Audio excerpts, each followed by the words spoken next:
Boa tarde, gente. Estamos chegando aqui nessa tarde de um país que está mudando a sua conjuntura muito rapidamente, muito rapidamente. Essa nossa conversa dessa semana vai se chamar simplesmente Lula.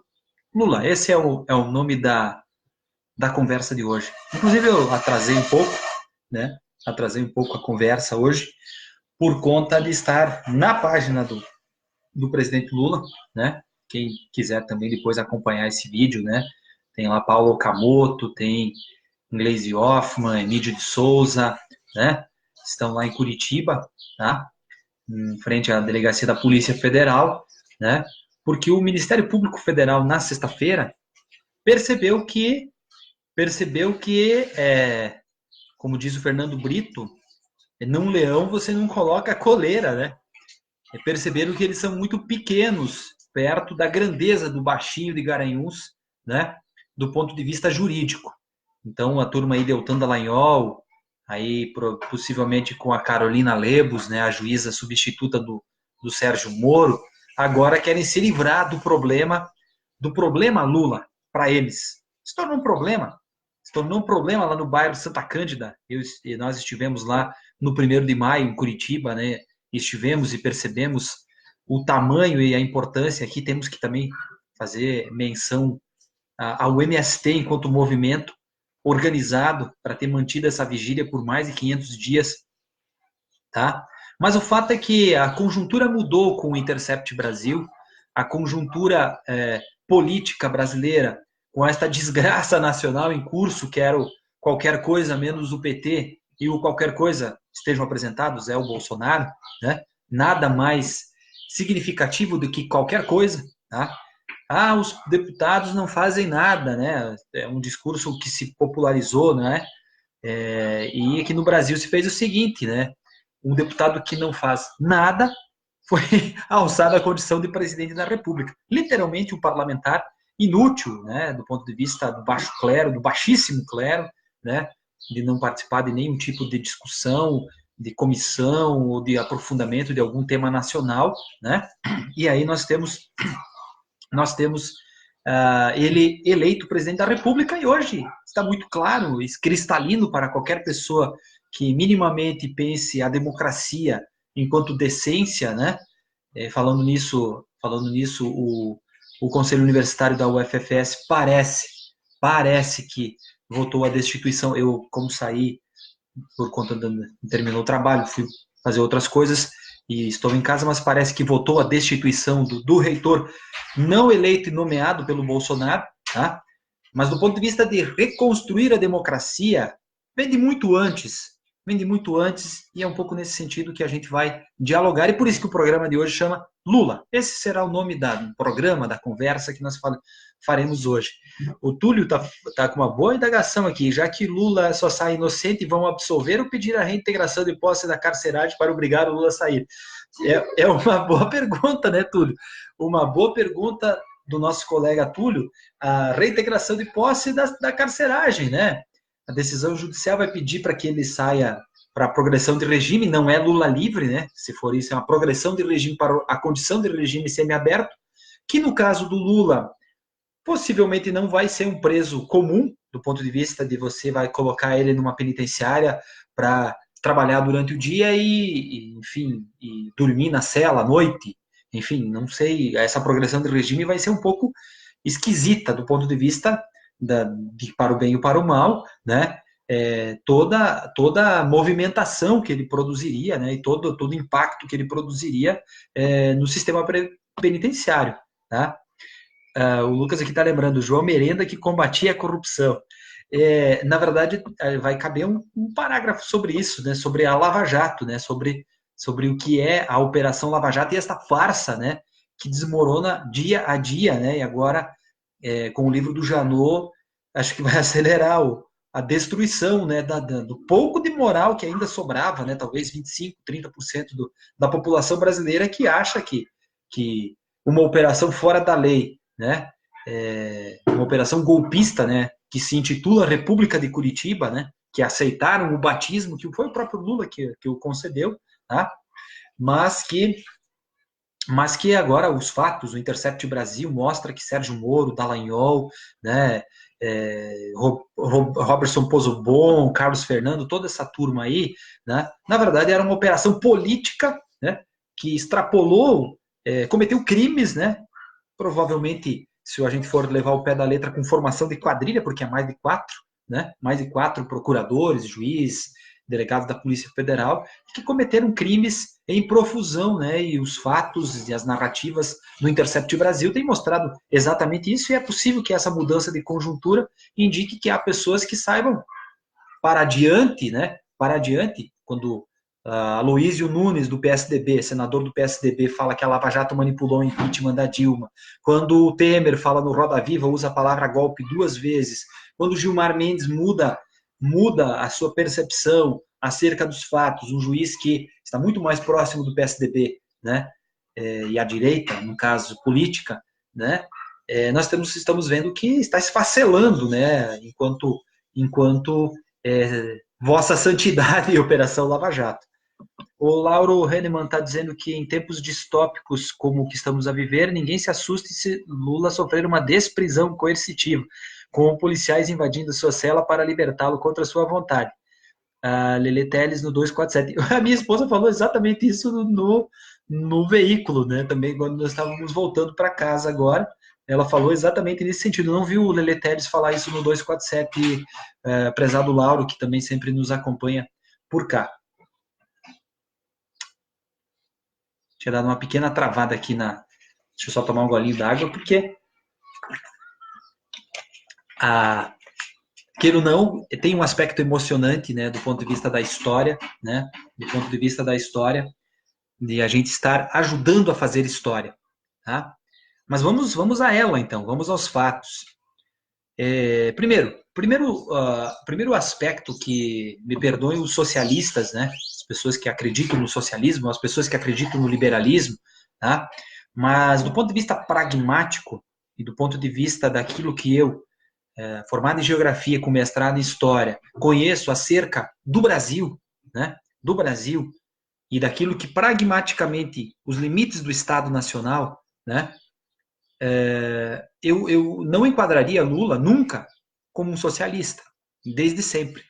Lula era um operário, né, metalúrgico do ABC Paulista, filho da dona Lindu, né, sertaneja, que deixou com os filhos o sertão de Pernambuco, de Caetés, onde é Caetés, na época Garanhuns, tá, no agreste pernambucano, que sofreu barbaridades na vida, né, como ele sempre diz, a mãe analfabeta, né, que ensinou para ele o valor da honestidade, mas que era um metalúrgico na década de 70.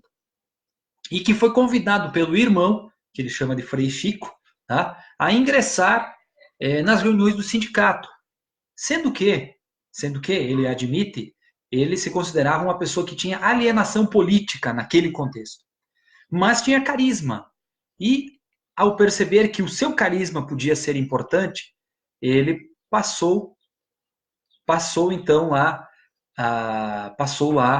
atuar no sindicato, sendo depois eleito presidente do Sindicato dos Metalúrgicos, que deu uma pequena travada de novo. Se alguém tiver, se o som tá ruim, alguém só dá um recado. É por isso que eu não gosto tanto do Facebook. Ele alcança um pouco mais, mas ele não é tão bom quanto o YouTube, do ponto de vista da estabilidade da transmissão. Pois bem, o sujeito se elege sindicalista, né?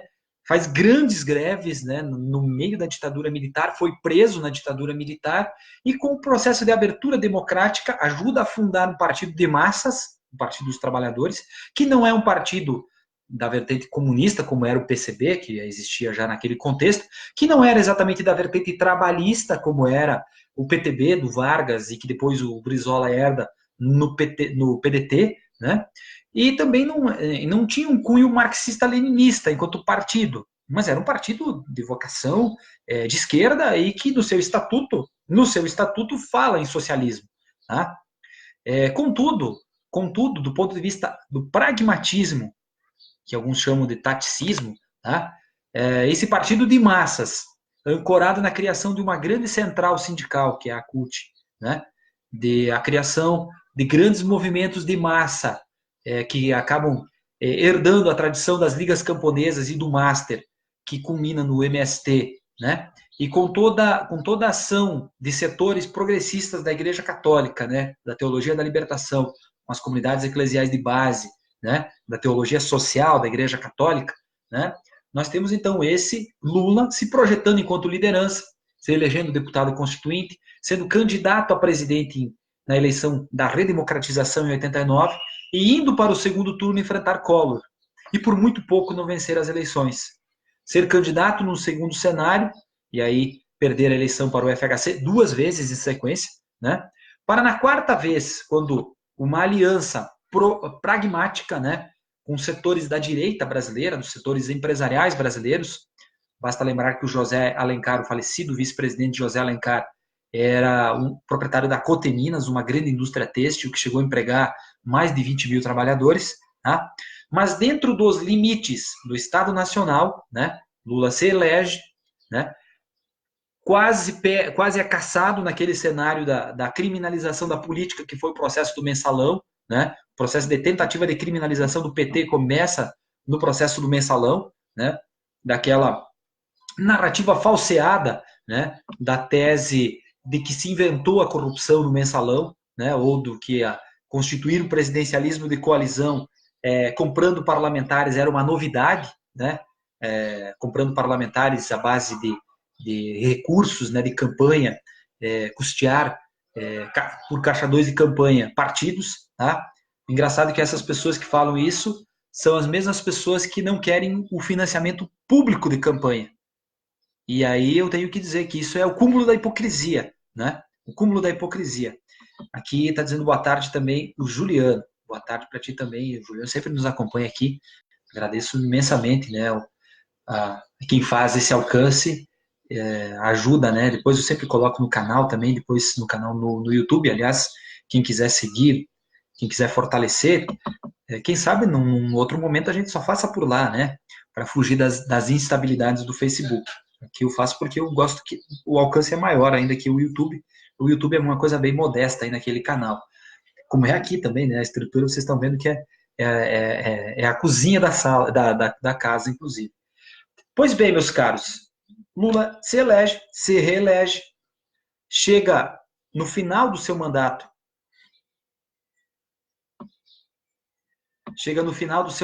com 87% de bom e ótimo, tá? 87% de bom e ótimo depois de 8 anos de presidente, e consegue fazer uma sucessora, que é a presidente Dilma Rousseff. E mesmo com todos os ataques que passou a sofrer o Partido dos Trabalhadores a partir de 2013, né, quando teve a revelação das espionagens da NSA, né, questão do Edward Snowden, né, como eu já falei em outros programas, né, do filme Snowden, Herói ou Traidor, né, e que é lá uma matéria do Glenn Greenwald, do Intercept Brasil, que agora é do Intercept Brasil, né, nós tivemos a partir daí o surgimento da Operação Lava Jato, né? 2014, né? Ela vem com força, né? E a gente, se vocês forem lembrar, os delegados da Polícia Federal de Curitiba eram aecistas, queriam a eleição do Aécio. O fato é que a presidente Dilma ganhou as eleições e foi sabotada. Foi sabotada. Esses dados a gente precisa puxar para a memória, para a história, a memória histórica para construir um país melhor. Tem que lembrar como que o país avançou de 2013 a 2014 e retrocedeu a partir de 2015. A partir do momento que um golpe de Estado foi urdido e liderado na presidência da Câmara dos Deputados pelo senhor Eduardo Cunha, que tinha na figura do Aécio Neves um sabotador, um sujeito que sabotou a democracia. Então o golpe, quando se fala agora na UFFS do golpe, da nomeação do Marcelo, né, o golpe ele vem de antes. E ele prejudicou a vida do povo trabalhador brasileiro. Prejudicou, porque se você pegar o salário mínimo, ele foi achatado nesses 3, 4 anos. Se você pegar o desemprego, que era 4,6% em 2014, chegou a 13 milhões e está mais ou menos nessa faixa, não mudou mais nada. Né? A engenharia nacional foi rebaixada, foi destruída, a indústria pesada nacional, as construtoras brasileiras foram dilapidadas, dilaceradas, e é possível que daqui para adiante as grandes obras nacionais, se existirem, porque o país está paralisado, elas acabarão sendo tocadas por construtoras estrangeiras, preferencialmente estadunidenses. Tá? O Nédio aqui está dizendo boa tarde, sempre bom escutá-lo e recarregando a memória. Abraço. Valeu, Nédio. Nosso parceiro de jogo de pontinho aqui de Guatambu, né? Ele e a esposa dele, e o Hilton e a Solange, né? Enfim, com a minha esposa aqui, a gente tem feito essa parceria dos jogos de pontinho, né? Também para, nesse cenário de pensamento tosco, autoritário e fascista, né? As parcerias também são uma maneira da gente manter a sanidade, né? Dessa parceria também para o lazer, né? Porque algo que não nos podem roubar ainda é a alegria de viver e lutar também, né? Com certeza. Pois bem, eu estava falando de tudo isso para mostrar que houve um processo de desconstrução, de destruição do nosso país, tá? E é bom recordar aquilo que foi feito, e por isso que o programa chama Lula. Os governos Lula, eu recordo, porque em 1999, quando eu saí da casa dos meus pais com 17 anos, eu fui trabalhar numa empresa de esquadrias, de fábrica de portas e janelas em Coronel Freitas, o meu salário era R$ 135. E ele dava algo em torno a $67. Esse era o meu salário mínimo. E eu me recordo que o Lula sempre dizia, lá por 2001, 2002, que o sonho dele era que o salário mínimo chegasse a $100. Pois bem, $100, mesmo aí considerando o dólar a 4,10, nós hoje teríamos um salário mínimo de R$ 410. Obviamente a gente tem que mensurar as variações do câmbio e tudo mais, mas o fato é que os governos do PT, que o PT lidera, mas que vários outros partidos compunham, né, base aliada, seja ela pela esquerda ou pela direita, mas base aliada, eles elevaram o poder de compra do salário mínimo. E isso tem que ser dito para toda pessoa que é aposentada, tem benefício na sua residência, aposentado da agricultura familiar, ou pessoas que recebem salário mínimo, ou pessoas que recebem um pouco mais do salário mínimo, mas que vão ver o seu salário sendo achatado quando o salário mínimo é igualmente achatado. E eu fui no governo Temer, e eu fui no governo Bolsonaro, e continuará sendo. Continuará sendo, porque a tese, o Gessé de Souza sempre é importante, né? Da escravidão à Lava Jato, né? A elite do atraso, da escravidão à Lava Jato. Nós temos uma mentalidade de senhor de escravos em parcela dos grandes empresários brasileiros. Eu sempre lembro, vários programas eu já lembrei daquela fala do Luiz Carlos Prates, acusando o governo do PT de ser o responsável por um acidente de trânsito com o argumento de que agora qualquer miserável compra um carro. Isto posto quer dizer que não adianta nos acusar de comunista e tal. Eu até vim com a camisa aqui, ó, tá Cuba aqui na frente da camiseta hoje, mas é por uma questão, porque era a camiseta vermelha que eu ainda tenho aqui em casa. Senão eu ia por uma camiseta do Lula, né? Com a cara do Lula. Aliás, tem que comprar uma camiseta nesse sentido. Tá? Não é comunista. A direita brasileira não sabe reger o Estado capitalista. Não sabem. O FHC quebrou o Brasil, privatizou parcela do país, e agora nós estamos vendo isso acontecer. Está em curso. Está em curso, né? Um processo de desmonte agora. O Paulo, né?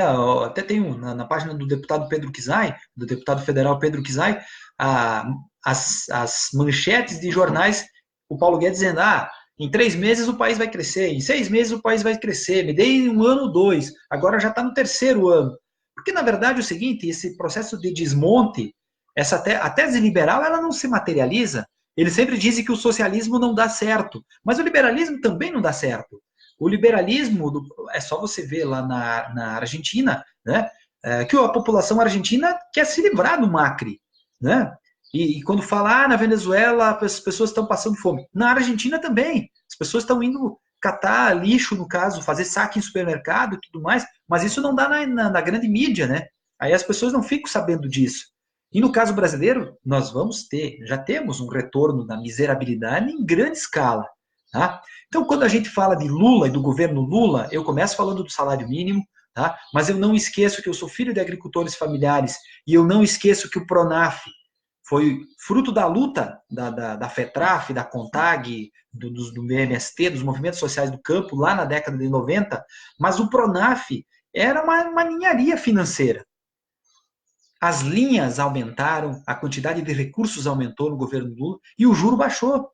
Os agricultores puderam comprar mais vaca de leite, os agricultores puderam comprar trator ou equipar, quem tinha trator, comprar mais equipamentos, comprar uma Fiat Strada ou um outro veículo utilitário para quem quisesse, né, e que achasse necessário para a sua propriedade, né, ou mesmo para passeio, né, enfim. A habitação rural não existia antes do governo Lula. E lá na minha Cordilheira Alta, aqui em Guatambu, onde nós estamos residindo, você chega no meio rural, você enxerga um novo meio rural. Ou de pessoas que conseguiram, pelo seu poder aquisitivo, melhorar as suas casas, ou de pessoas que, por meio do programa de habitação rural, com dinheiro a fundo perdido, 32, 33 mil reais, tá? E que está sendo desmontado pelo governo Bolsonaro. Aí se o Anderson Giacomelli, né, o presidente do Sindicato dos Trabalhadores Rurais, estiver assistindo, ele pode confirmar isso, que ele vão inaugurar daqui uns dias umas 13 residências, que são as últimas, que eram resquícios de recursos, né, que haviam sobrado do governo Dilma e que tiveram continuidade. A gente pode falar das creches do Brasil Carinhoso do governo Dilma, que é legado maior que esse.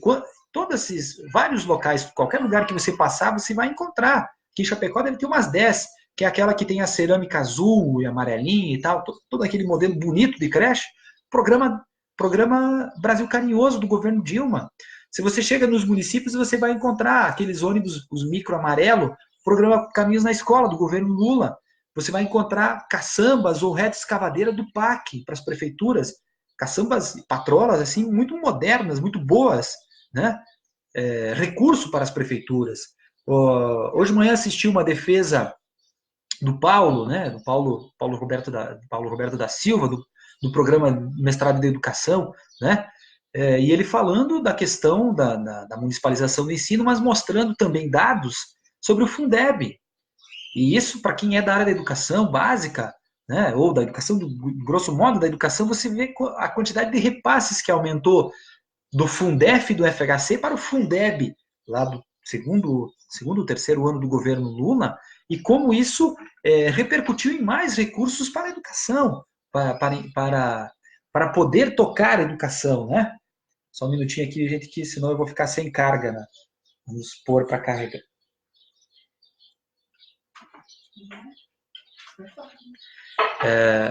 Enfim, não era esse carregador, tá?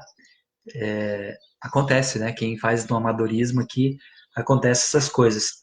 Pois bem, nós estávamos falando do Fundeb, mas a gente pode falar também, por exemplo, dos programas de habitação. Eu resido aqui num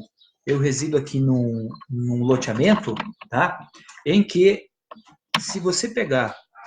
Só um minutinho, tá, gente? Se você pegar... eu diria... Eu não sei precisar em percentuais, mas a absoluta maioria das residências, elas são residências financiadas pelo programa Minha Casa Minha Vida.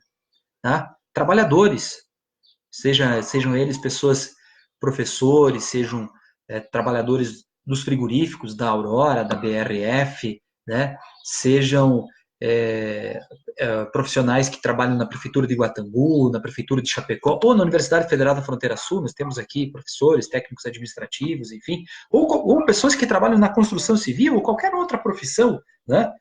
É um bairro operário, digamos assim, né?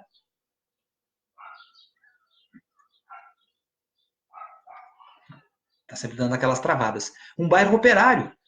E assim é para vários locais de Chapecó, de Coronel Freitas, dos arredores, de todas as cidades do Brasil, as pessoas puderam adquirir o seu carro, as pessoas puderam financiar a sua casa, ter acesso, e isso é extremamente importante. A geração de empregos também. Quando a gente voltar para 2014, né?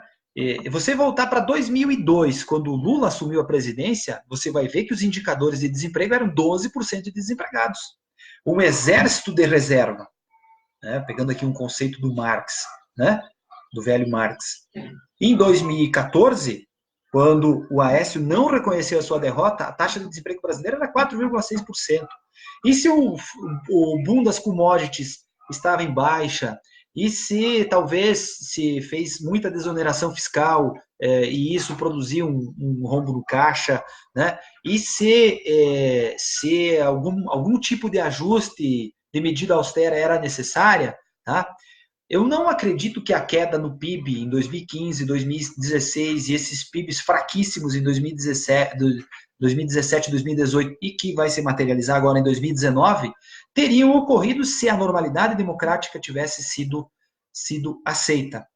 Aliás, depois que o Rodrigo Janot admitiu que ia dar um tiro que pensou em dar um tiro no Gilmar Mendes, o Rodrigo Janot, ex-procurador-geral da República, o coordenador da Operação Lava Jato entre 2013 e 2017, tá? Pois que ele diz isso.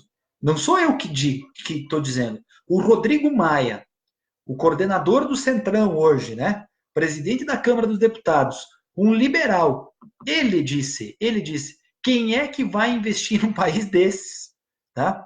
Porque é um país surreal.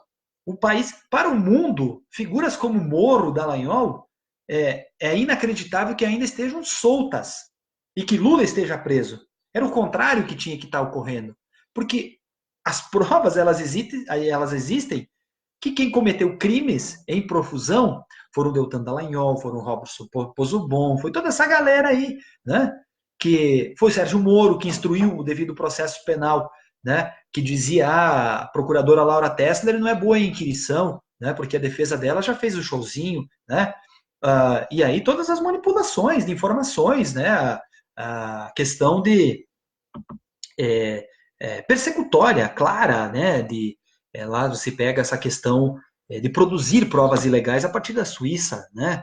Inclusive com o Deltan Dallagnol admitindo que ele sabia que isso era crime, tá?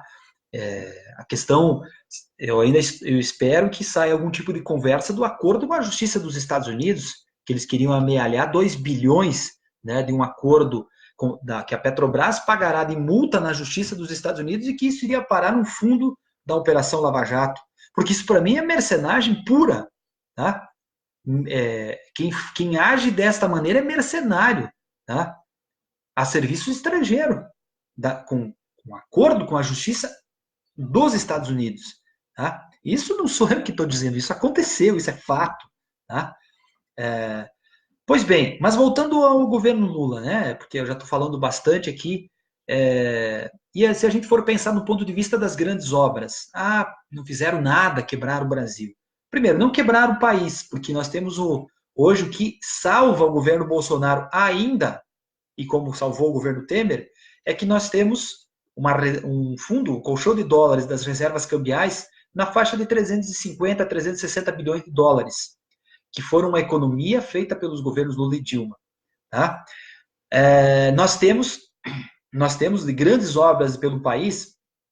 Nós, no ano passado, eu e minha esposa visitamos a transposição, já falei disso no programa, lá atrás, a transposição, o eixo que está pronto, né? Aquele que parte de Floresta, Petrolândia, lá em Pernambuco, que vai até Monteiro, na Paraíba, que eles desligaram, foi o que nós falamos outro dia, que desligaram agora, a água não chega mais em Monteiro, né? E isso produzirá deteriorização e talvez os caras querem destruir uma obra que foi prometida pelo Dom Pedro II. É por isso que eu digo, a direita não sabe gestar o Estado capitalista. Não sabe. Tanto é que não concluíram o eixo norte, aquele que parte de Cabrobó. Mas se a gente for pensar em grandes obras estruturantes nesse país, fizeram os estádios. Não é só isso. Nós temos muita coisa que podia ter andado mais, mas teve coisas que aconteceram.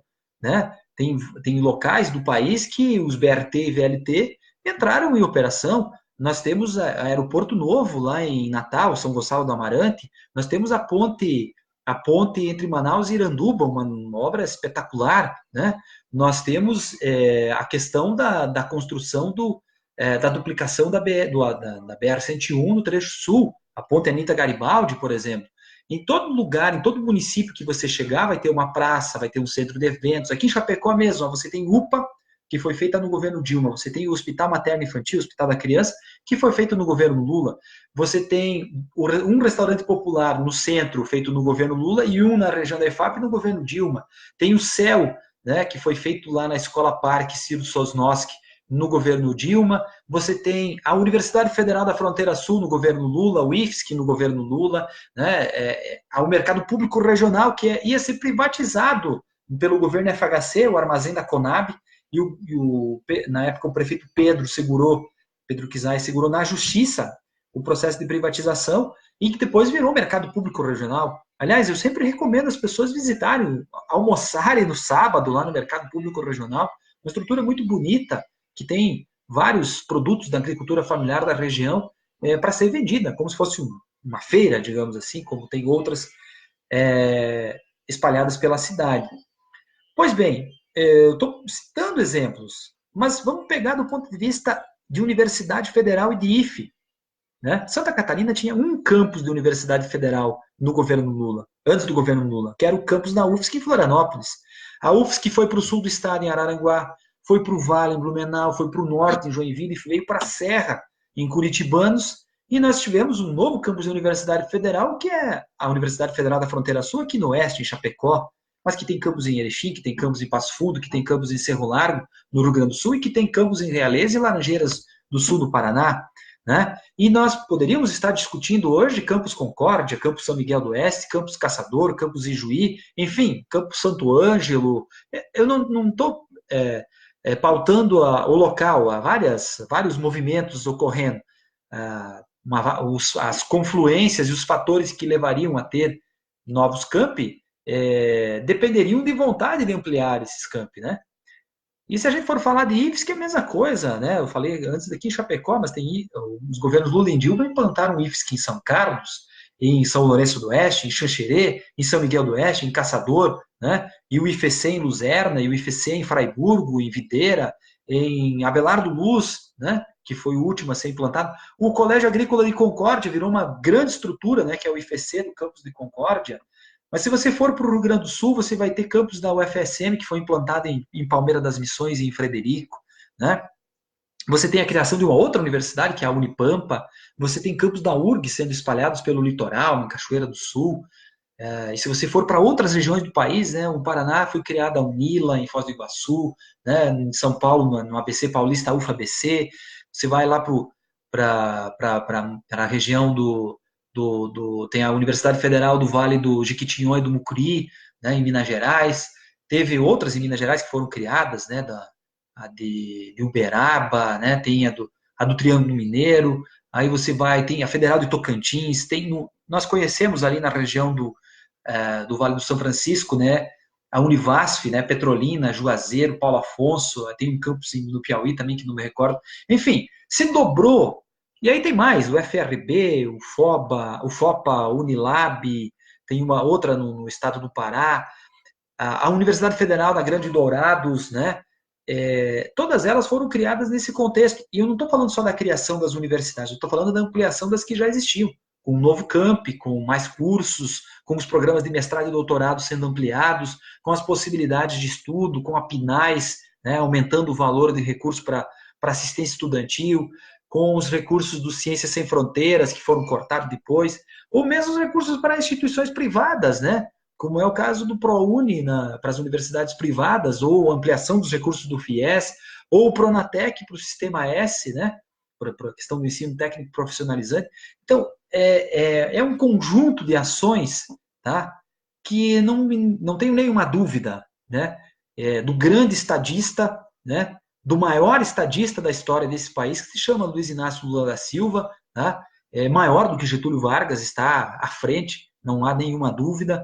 Um sujeito que tirou o Brasil, com as suas políticas, e depois continuadas no governo Dilma, de uma situação desastrosa de miséria e fome, e tirou o país do mapa da fome em 2013, que gerou mais de 20 milhões de empregos, que fez o poder de compra do povo brasileiro aumentar, que fez a população pobre saber o que é uma TV de tela plana, saber o que é um computador, ter internet em casa, né? Saber o que é ter férias, né? Eu mesmo, eu falo por mim no caso, né? Por mim, pela minha esposa, minha família, né? As nossas férias eram... Você tinha que contar as moedinhas, né? E aí, obviamente, as pessoas vão dizer, mas tem o teu mérito. Eu não duvido do mérito das pessoas.